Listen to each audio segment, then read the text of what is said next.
welcome to Themis Podcasts. Themis is a risk management firm specialising in financial crime. Our aim of these podcasts is to bring you interesting news, interviews and recordings of our exclusive events from the world of financial crime.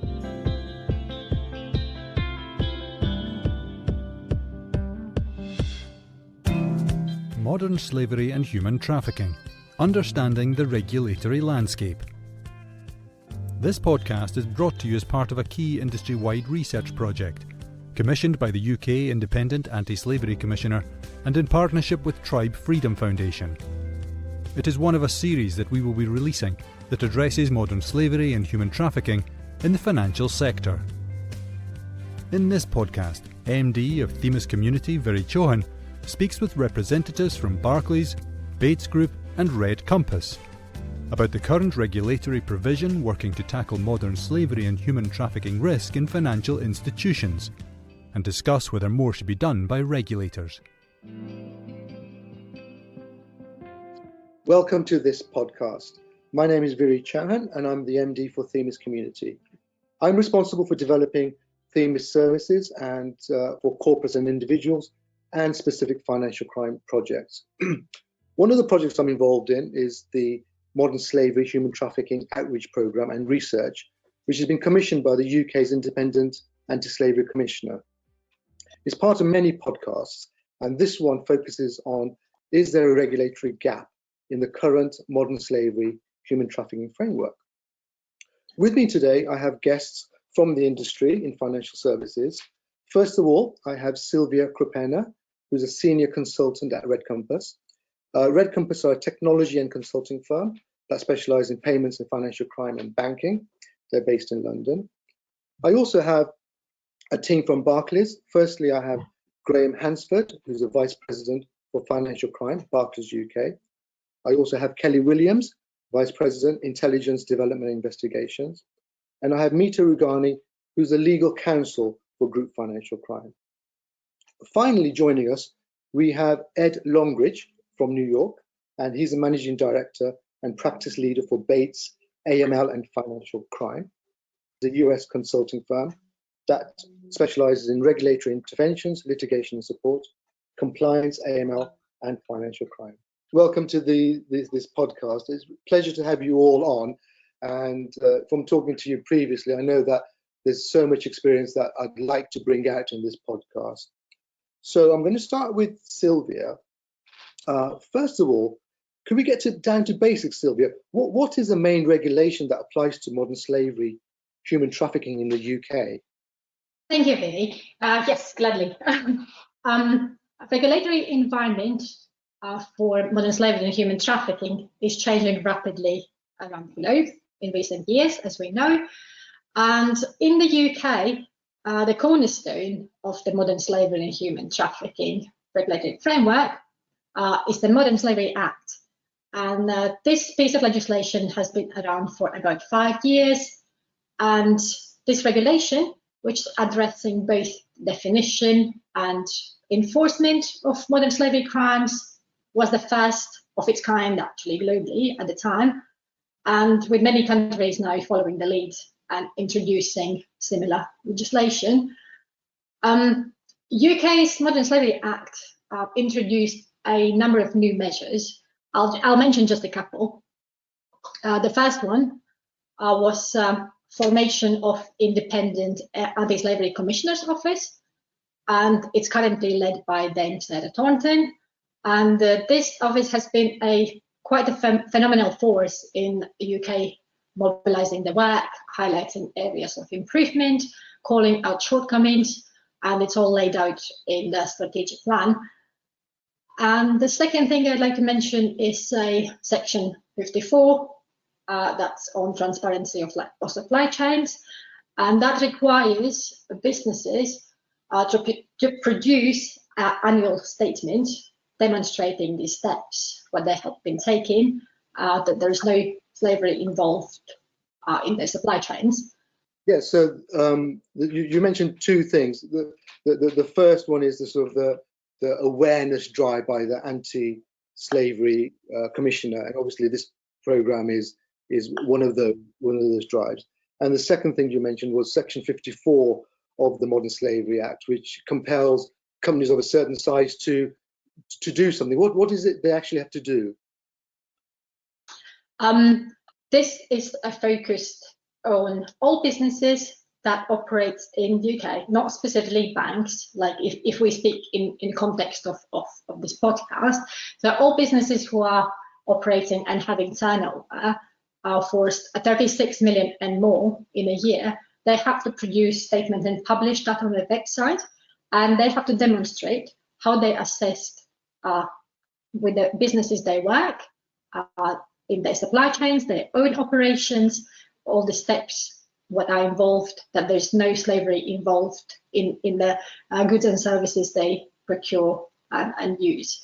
Like, I think the best example there is supermarket, for example, that their main operation is to from suppliers obtain goods and then sell to consumers. So for them, that's main business, just to ensure that from what they have procured, that it's actually slavery free. For banks, that's definitely more mixed picture, as that's not a main line of operations, I'd say. I understand. So it's about a statement and then also a verification of their activities, that they're managing modern slavery in their supply chain, in all of their operations. So in your opinion and experience, is that legislation fit for purpose? I would say I would start with positives, perhaps, but I think it's fair to say that this piece of legislation back in the day definitely increased awareness and brought this on the tables in big and small boardrooms to talk about that. But on the other hand, it certainly has faced quite a bit of criticism, and especially in terms of enforcement, how effective the tools and instruments and controls are there, what actually looks into how businesses are complying. Is the statement produced? What's the quality of the statement? So there's not necessarily that other end what would actually validate the effectiveness of the movements. But as we know recently, that there has been a review, and so likely in the future there'll be more stringent measures put in place. Sure. And what's the role of anti-money laundering legislation within the confines of modern slavery? Is there any relationship there, do you think? Yes, certainly, specifically for banks. Money laundering is not a victimless crime, and modern slavery and human trafficking is estimated to be one of the most profitable, fastest growing crimes in the world, and they're generating, by recent statistics, about $150 billion a year. And this makes it one of the most significant generators of the criminal proceeds. And very often it's an underlying predicate crime to money laundering. If we look at the definition of predicate crime, what is it? So it's a type of crime which is like a smaller part, like a component of the bigger crime. In financial context, predicate crime would be anything what generates the monetary proceeds and then ends up in a bigger pot of money laundering. So certainly it falls under this definition, modern slavery, human trafficking. And this also indicates that for banks, anti-money laundering is the most relevant area where to look for and where to address modern slavery and human trafficking. Thank you. I mean, you've really explained that very well. So in terms of predicate crimes, it's the underlying crime that, I suppose, facilitates money laundering. So any proceed of a crime would qualify for money laundering in the UK. Is that correct? Yes, UK law has adopted all crime approach. So UK law does not, English law for that matter, does not list.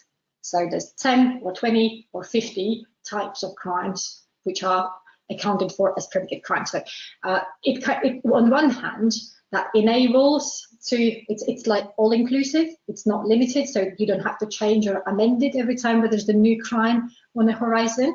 However, it also creates quite a bit of room for interpretation for businesses then who need to address that, implement correct measures and controls to do their research, and actually and especially if something new comes out, like modern slavery, human trafficking wasn't really much talked about some few years ago. Sure. Okay. So from what you're saying, that UK's all crimes jurisdiction, but other jurisdictions have specific predicate crimes named that qualify for money laundering. So that's really interesting. So thank you, Sylvia, for explaining the sort of the basics of what's in place in the UK.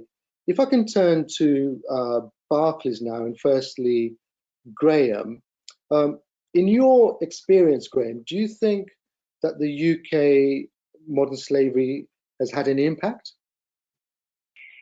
Thanks, Ray. Yeah, I think the Act has undoubtedly had a positive impact, certainly in my experience. I think by virtue of the fact that firms are now obligated to produce sort of an annual statement, that really raises the profile of modern slavery and human trafficking across financial institutions. And I think if you break the annual statements down into their sort of relevant parts, I think that the statement achieves a number of things which complements the sort of the Act. If you look at the front to back operating model and the sort of obligation on firms to make sure they're operating in a fair and ethical way, I think if you look at the focus that it drives on modern slavery human trafficking in terms of the supply chain and across the supply chain, raising awareness in terms of policies and processes, not just in our suppliers, but our own internal policies and processes as well. I think by virtue of the Act, the external engagement that drives, I think about Barclays and the NGOs that we work with, people like Stop the Traffic, our participation in things like the Liechtenstein Initiative and the FAST programme, and the partnerships that we've adopted with organisations like Hope for Justice and Salvation Army. You know, there's some really valuable work streams and pieces of work coming out of that. And then I think also from a sort of a colleague promotion and awareness perspective, the sort of Act has really focused our minds in terms of the training we do with colleagues, sort of the focused awareness sessions we do with colleagues, and also from a colleague perspective, especially our colleagues who sit frontline and sort of deal with customers day in, day out, the sort of reporting and awareness mechanisms that we've had to implement and make sure are in place. So it seems like what you're doing is really proactive, based from the requirements from the Act, which is really great. In terms of how you have had to respond to regulatory requirements, how are you managing that? So I think in addition to the provision of the group statement that I talked about already, if I sort of pick a couple of specific areas, so if we think about sort of colleague training and awareness, you know, we've got lots of examples of colleague upskilling that we've done. Much of that has been done sort of in our branches face to face. I think it's really vital that we've got a really good level of understanding across our frontline colleagues, particularly those in branches and particularly those who will sort of come face to face with customers and sort of are ideally placed to sort of monitor things like you know, the various red flags and sort of pick up on any behaviours or suspicions that we should be acting upon.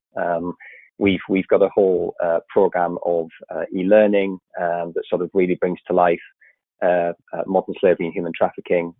It helps colleagues understand what we mean by that. It helps colleagues understand our obligations under the Act. It brings to life our group statement.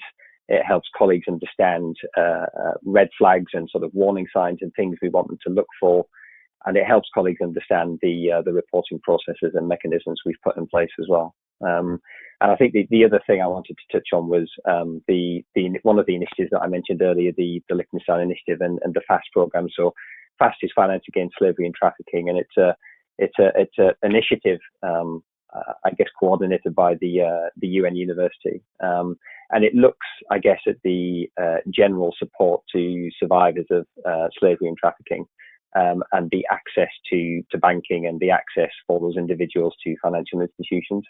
And I think one of the ways we've responded to that is with a sort of a flexible approach to onboarding, and making sure that we've got an onboarding process that allows colleagues to support those individuals and to successfully navigate our various requirements in terms of KYC and ID and B and all of those sort of day-to-day frontline processes. We've had to sort of very much make sure that they're adopted and fit for purpose to support survivors of slavery and trafficking.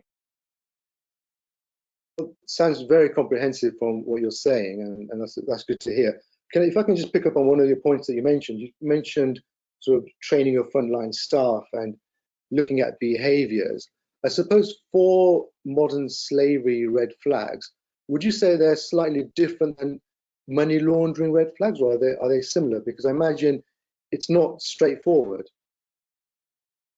Yeah, it's not straightforward. I think there are some similarities in terms of what our frontline colleagues might see. And obviously, you know, some of this stuff is quite sensitive, so we can't go into an awful lot of detail. But I think if you look at what we sort of ask our colleagues to consider and reflect upon is when you're sort of dealing with a customer who you think could be a survivor of slavery or trafficking. That, you know, that there are various sort of indicators in terms of the interaction with the individual, whether the individual is accompanied, the method of communication, the balance of conversation. You know, that there are various things that we ask our colleagues to be very mindful of, and to sort of to look to explore with the customer where appropriate, and where colleagues have any sorts of concerns. The training that we've rolled out sort of helps them to understand what to do about such things, how to sort of interact with the customer, and then more importantly, how to raise those concerns with teams such as ours who can sort of pick that up and do something with that. Great. And from your experience, and this is to you and or Kelly, you know, what would be the low-hanging fruit, or what would be the easy, quick wins that other organisations can take in developing their modern slavery and human trafficking strategy? I think, I mean, I'm happy to start and then I'll hand up to Kelly. So I think from an accessibility and access to banking perspective, I think that's really important. And I think advice to other financial institutions would be sort of seek sort of input and support from some of the organisations that I've mentioned, Salvation Army, Hope for Justice, Stop the Traffic. There's some fantastic support out there and sort of organisations who are very sort of willing and able to work with us. I think colleague awareness is a really big thing. You know, our colleagues and our frontline colleagues are the best placed people to sort of help us spot and deal with some of this stuff. You know, and then sitting behind that, you've got to have your sort of appropriate levels of CDD, the appropriate levels of financial crime controls, and all of the appropriate reporting mechanisms in place. And then it's looking for, I guess, other opportunities for, you know, potential interbank working groups, engagement with groups like GIMLA as well. Thanks, Graham. Just to really echo most of what Graham has just said, I think in summary there are really 4 basic components to success in this space, namely awareness raising, the implementation of robust deconfliction strategies, and stakeholder collaboration, but also the use of technology to enhance detection. So alongside the basic training that Graham mentioned that the bank offers, we also run a series of focused awareness campaigns throughout the course of the year, which focus on specific threats. This ensures that colleagues are equipped with sufficient information to spot the signs, plus understand the importance of capturing and reporting key information in a time-sensitive manner. The implementation of deconfliction and collaboration strategies with internal and external stakeholders is crucial. I think criminals in this space are definitely highly organised. They exploit multiple products and services, plus they operate across geographical boundaries. It is really therefore important that we do work together to understand connectivity, but also to implement effective strategies to disrupt and prevent the threat. As Graham alluded to earlier, we do have excellent relationships with colleagues operating across this space, specifically within the law enforcement field, NGOs, charities, but also the wider private sector itself. We do attend a number of public-private sector strategic and operational groups that are solely aimed at tackling this specific threat. And then I suppose lastly, just to elaborate in terms of technology, Barclays is focused on continuously investing in products and to enhance our ability to detect the threat. And the bank has also worked with key external stakeholders to assist in the development of analytical products that will assist the international policing community, but also the wider finance sector. So, from what I'm hearing, you're taking a very comprehensive approach to modern slavery and human trafficking, regardless of whether the Modern Slavery Act compels you to do that, and compared to, say, money laundering legislation, which there's a strict requirement for certain sort of provisions to be put into place, compliance provisions.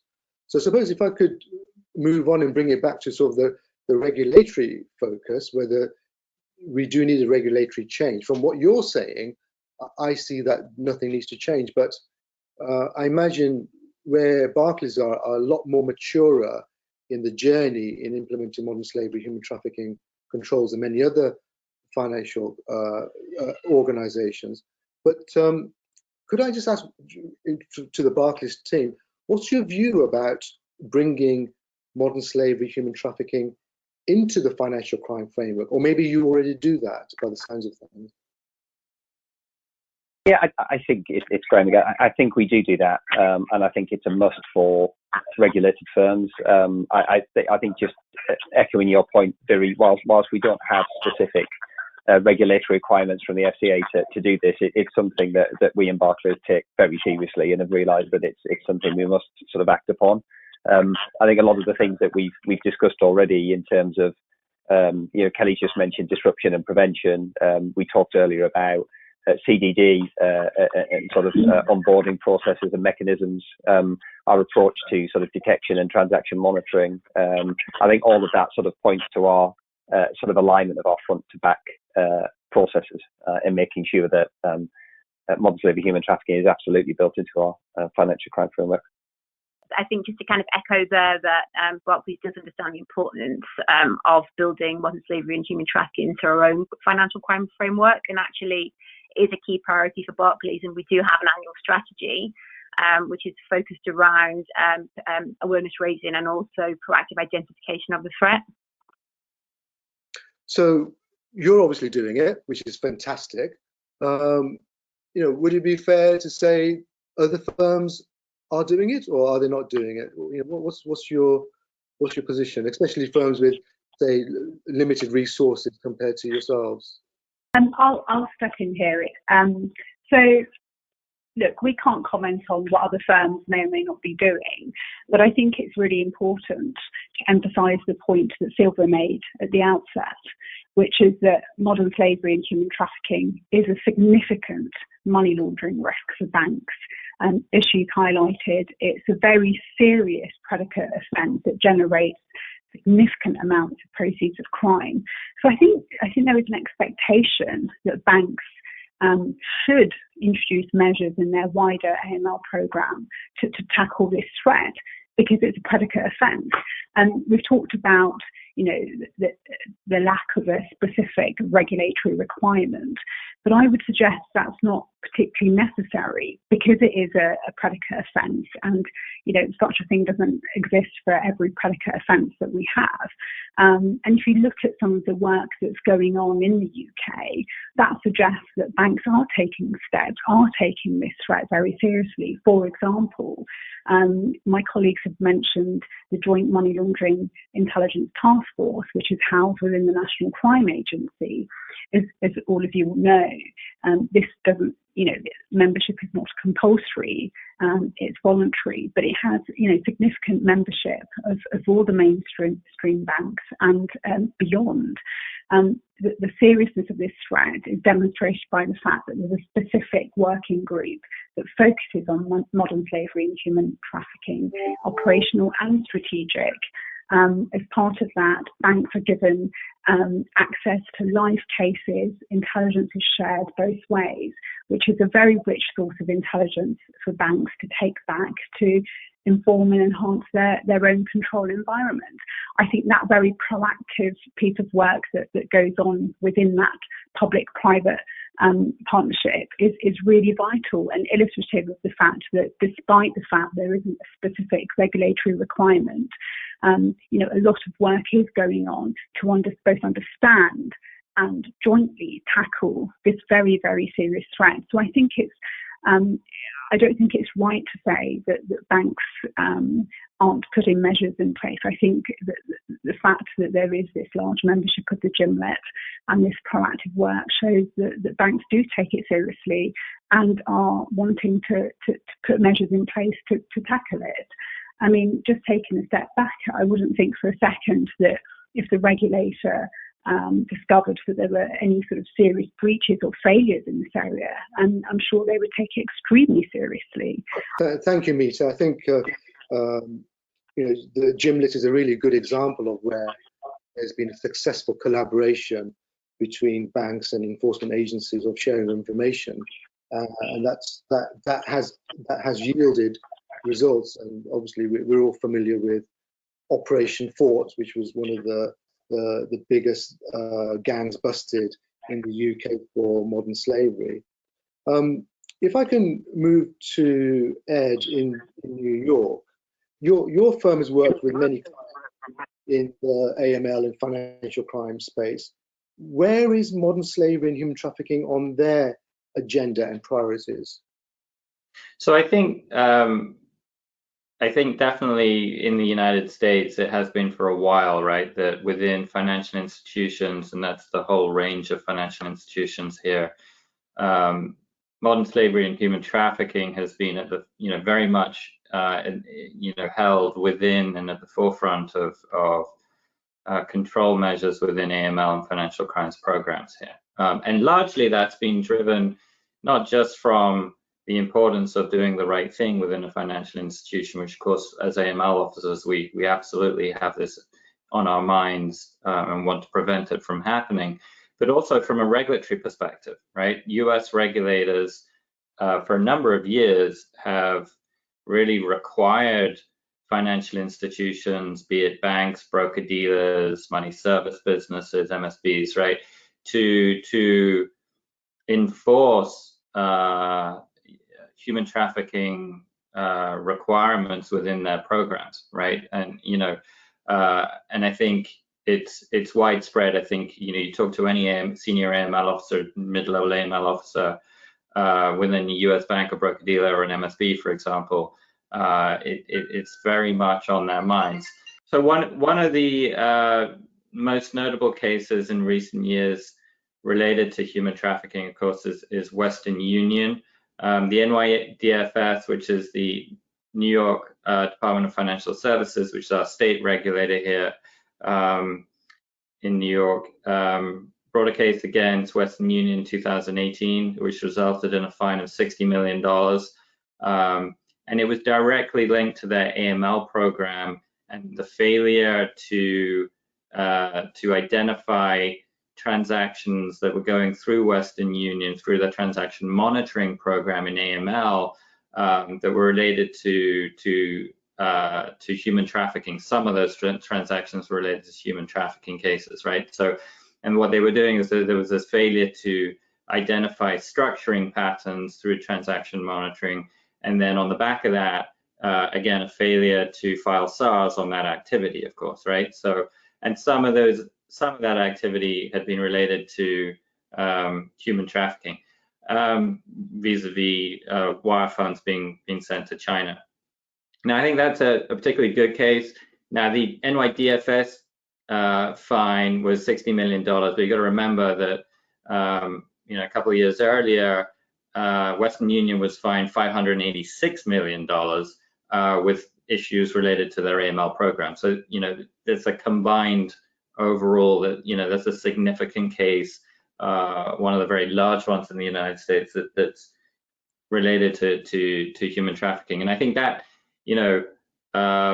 it gives you an idea of the importance that US regulators have with regards to human trafficking, and that they really expect financial institutions to have this as part of their AML financial crimes programs, right?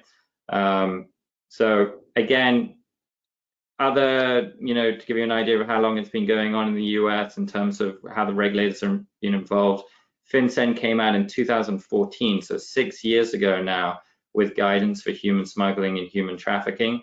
So that obviously gives you an idea very much of that this isn't a new thing here. It's been going on for a while with our banking regulators, our financial regulators, that the importance that they have here.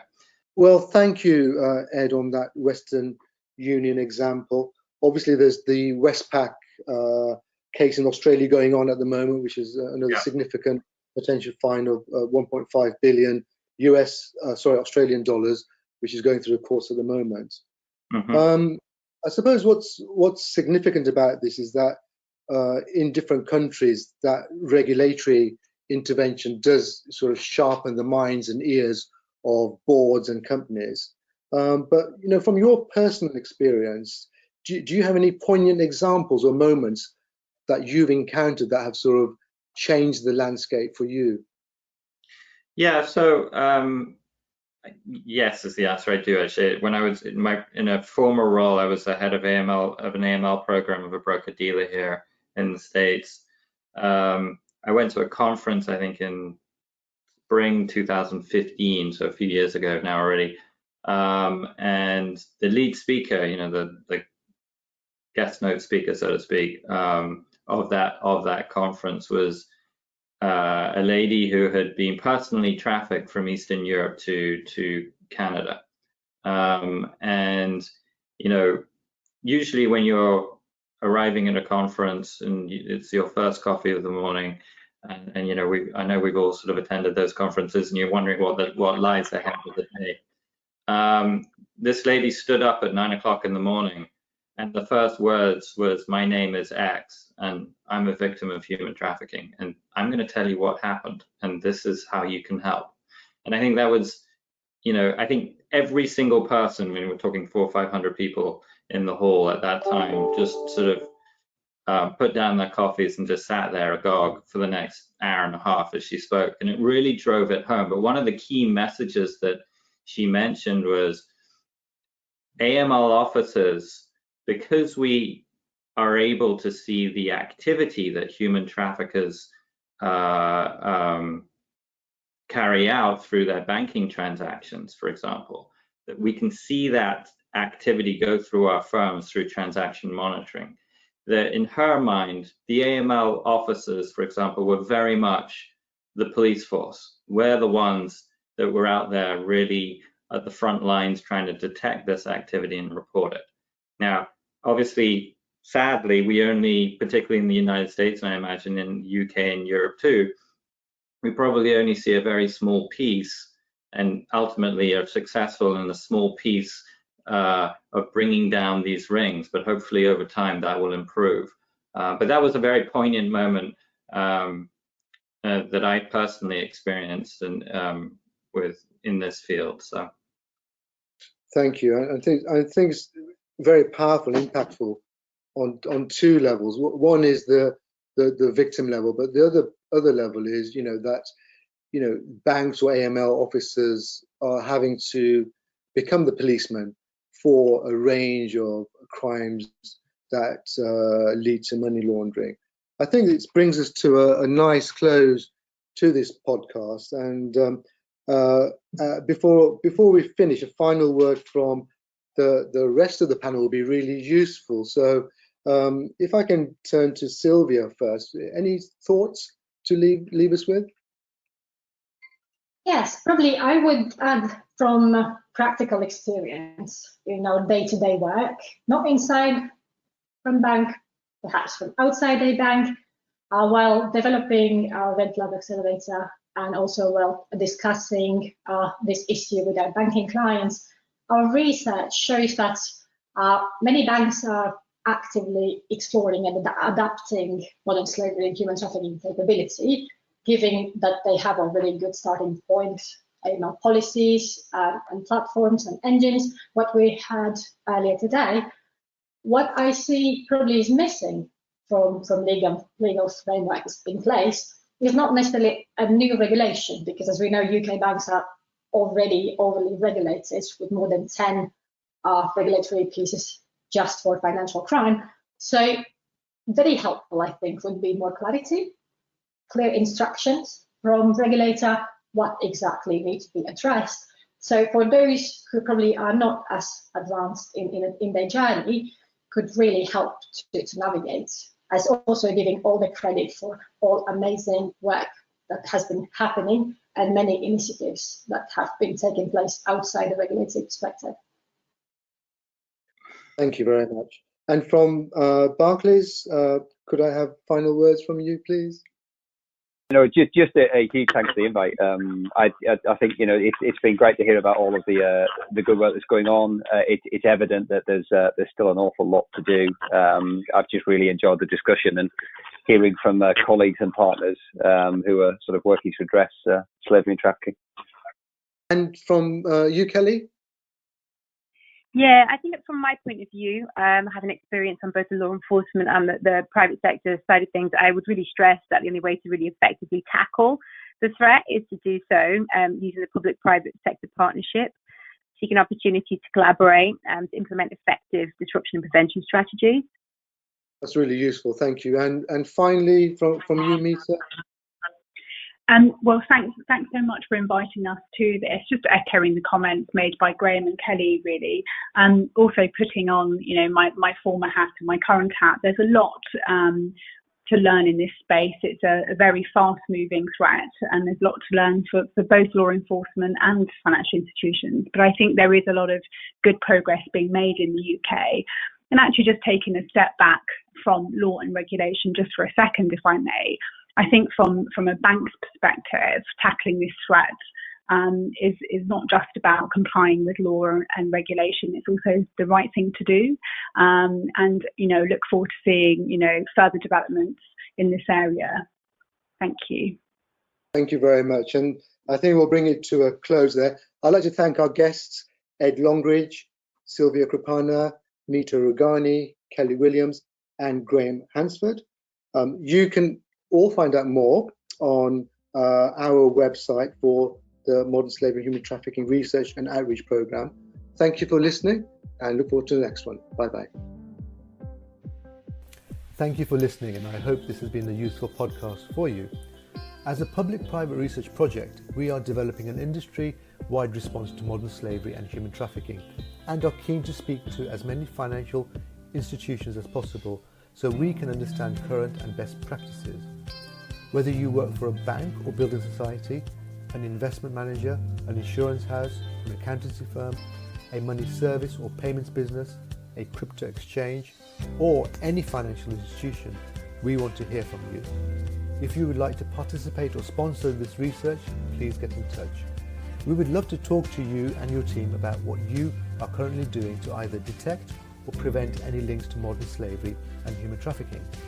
You can reach me on viri.chauhan@themisservices.co.uk or find out more via our Themis website on the homepage where there is a tab for modern slavery and human trafficking. Thank you for listening to the latest Themis podcast. We hope you found it interesting and informative. If you would like to find out more about Themis, get in touch with us via our website www.crime.financial. You can also subscribe for future news and interviews.